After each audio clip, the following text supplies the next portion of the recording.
A paz de Cristo, irmãos.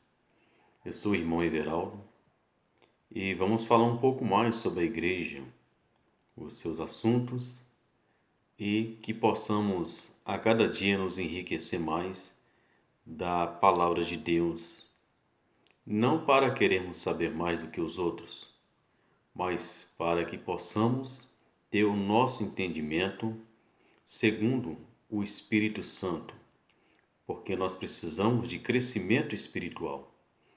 Já dizia o apóstolo Paulo em 1 Coríntios, capítulo 13, que quando ele era menino, ele fazia as coisas de menino, mas quando ele passou a ser homem, ele fazia as coisas de homem.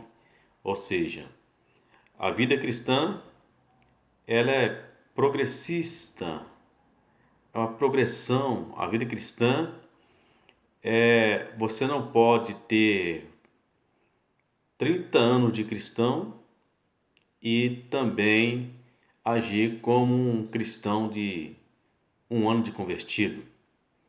Deve haver crescimento. Se não tem crescimento, é porque alguma coisa anormal está acontecendo.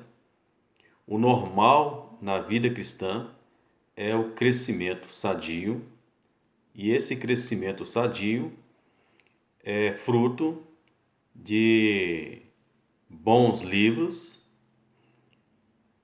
A escritura tem que ser o nosso café da manhã, o nosso almoço, a nossa janta, enfim, né? Então, entre essas e outras, é preciso o cristão chegar à maturidade espiritual.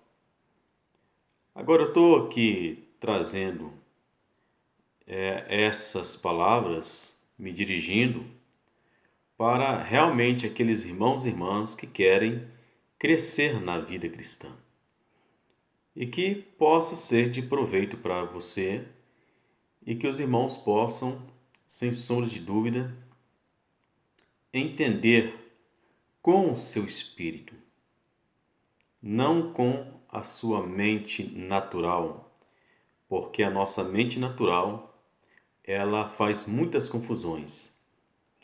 E peço também aos irmãos que tudo aquilo que eu falar aqui, seja uma pregação, seja um estudo, seja o que for, que os irmãos possam conferir nas Sagradas Escrituras, seja o Antigo Testamento ou o Novo Testamento. Conferir, lá em Atos, se não me engano, Atos 17:11, lá está dizendo o seguinte, que os irmãos de Bereia receberam a palavra, né, com mais fome, e tudo que os apóstolos falavam, eles estavam ali atentos, né? E eles buscavam, eles examinavam nas escrituras para ver se era aquilo mesmo. E isso é o que falta na igreja hoje, né? Os irmãos não fazem isso. Então, entre essas e outras, é que nós pedimos aos irmãos que confiram tudo aquilo que está na palavra, e aquilo que você não concordar, você tem todo o direito, tá? Então, irmãos, o nosso assunto hoje, ele é, como eu disse, para o nosso crescimento. É o tema eclesiologia. Eclesiologia correta da igreja. E dentro desse tema nós vamos ver o que é original e vamos ver se nós estamos seguindo, originalmente falando, a eclesiologia da igreja. Bom, nós vemos que a igreja do primeiro século, a igreja do segundo século, do terceiro século,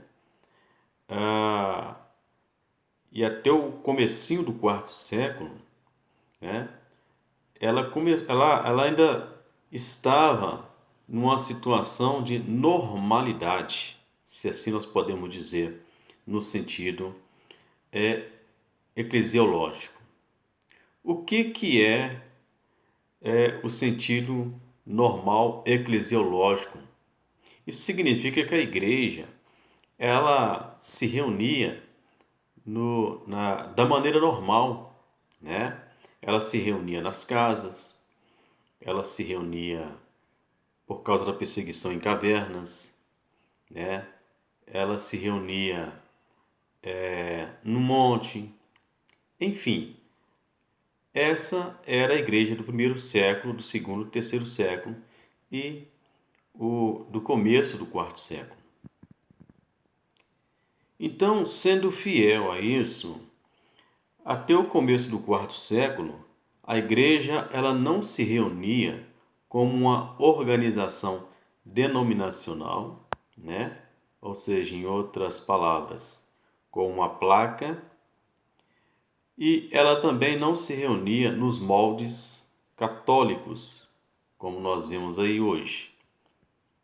A igreja ela não se reunia, tá? Da forma que nós estamos vendo hoje. Então, se nós queremos ser fiéis ao tema eclesiologia, nós temos que, em primeiro lugar, admitir isso. Nós não podemos ficar passando por cima, explicando a eclesiologia superficialmente. Agora, qual é o maior medo da maioria dos pastores de falarem sobre a eclesiologia correta da igreja? Não só pastores, mas padres também, enfim, o Papa, né? O medo é porque o sistema original de reunião da igreja desmonta o sistema que aí está. Por exemplo, a igreja ela não tinha nome. A igreja ela era conhecida pelo nome da cidade que ela vivia, né? Por exemplo, em Corinto, Paulo, quando escreve a carta no começo, ele diz o seguinte: aos santos que estão em Corinto. Ele não diz as igrejas dos santos que estão em Corinto, é a igreja que está em Corinto. Portanto, em uma cidade deve haver somente cristãos, e esses cristãos, eles são uma parte do corpo de Cristo naquela cidade. Corinto, por exemplo, não é o nome de uma igreja. Corinto é uma cidade, enquanto que os cristãos que estão ali são uma parte do corpo de Cristo naquela cidade. E assim sucessivamente ocorria normalmente desta forma, né? Até o comecinho do quarto século. Com a convenção em 313 do imperador Constantino, aí nós vamos ver o Edito de Milão, onde que o cristianismo como uma religião, né, é algo agora que é legalizado no Império Romano. Então aqui pela primeira vez nós estamos vendo algo que é espiritual, né, porque a igreja ela é espiritual. Ela sendo... por que eu tenho que falar assim? Porque Cristo diz, o meu reino não é deste mundo. Então, se o reino de Cristo não é deste mundo, o nosso também não. Isso não significa que nós não devemos trabalhar, estudar, né? Enfim, adquirir família, agir como cidadão civilmente falando, né? Mas, no que tange o Evangelho de Deus, ele agora no Império Romano, através de Constantino, né, o imperador, ele passa agora a ser algo que institucional, né, algo legalizado, uma religião legalizada. Então, a partir do quarto século, a igreja ela começa a funcionar como uma instituição nos moldes, né? Não era assim, mas agora passa a funcionar dentro dos moldes, os mesmos moldes dos governantes humanos aqui dessa terra, né? Então a igreja, ela não tinha nome. E isto foi se estendendo até o século VII, mais ou menos, onde que a igreja, um grupo de irmãos, né, que já estavam envolvidos com o Estado, com o Império, foi feito ali um casamento entre igreja e Estado. A igreja agora, no século VII, recebe o seu primeiro nome institucionalmente falando, e de Igreja Católica Apostólica Romana. Então, a igreja, como uma instituição católica apostólica romana, ela passa agora a se dizer possuidora do Evangelho, né? E começou algumas coisas estranhas, como por exemplo a dizer que o apóstolo Pedro foi o primeiro papa. E daí então se desencadeou o que nós chamamos de nomeações papais, né? Que aconteceram até mesmo antes do século VII, né? Mas quando chega no sétimo século, a igreja, ela oficialmente, ela passa a ser uma instituição, não é? Então, assim, eu estou aqui falando de história, né? Estou aqui comparando o que era original e o que foi mudado. No Evangelho de Deus, nós não precisamos de novidades, nós só precisamos seguir o que é original.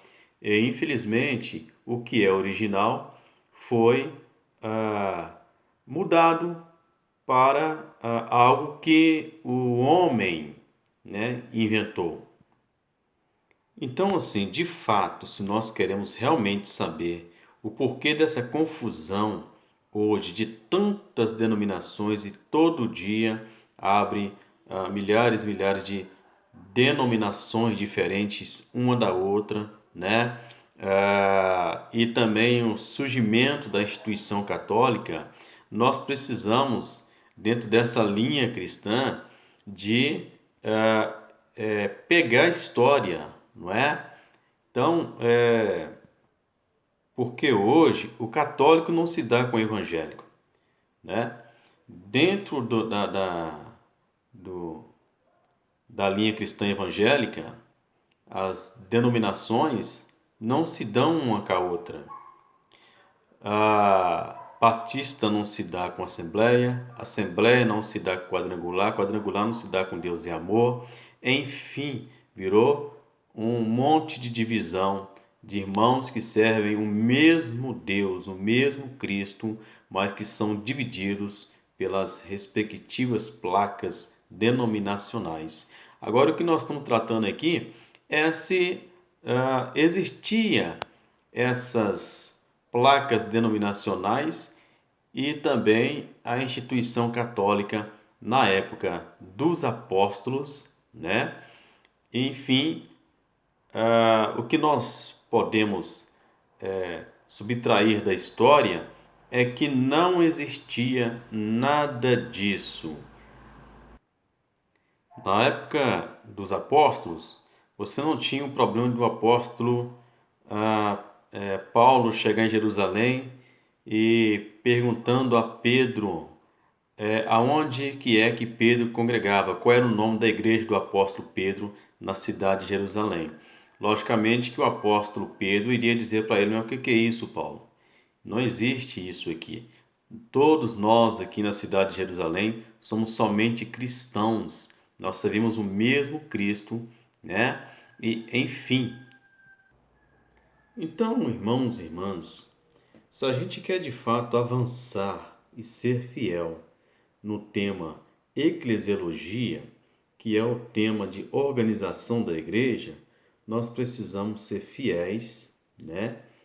E quando nós formos dar um estudo sobre eclesiologia, falar realmente o que era original, né?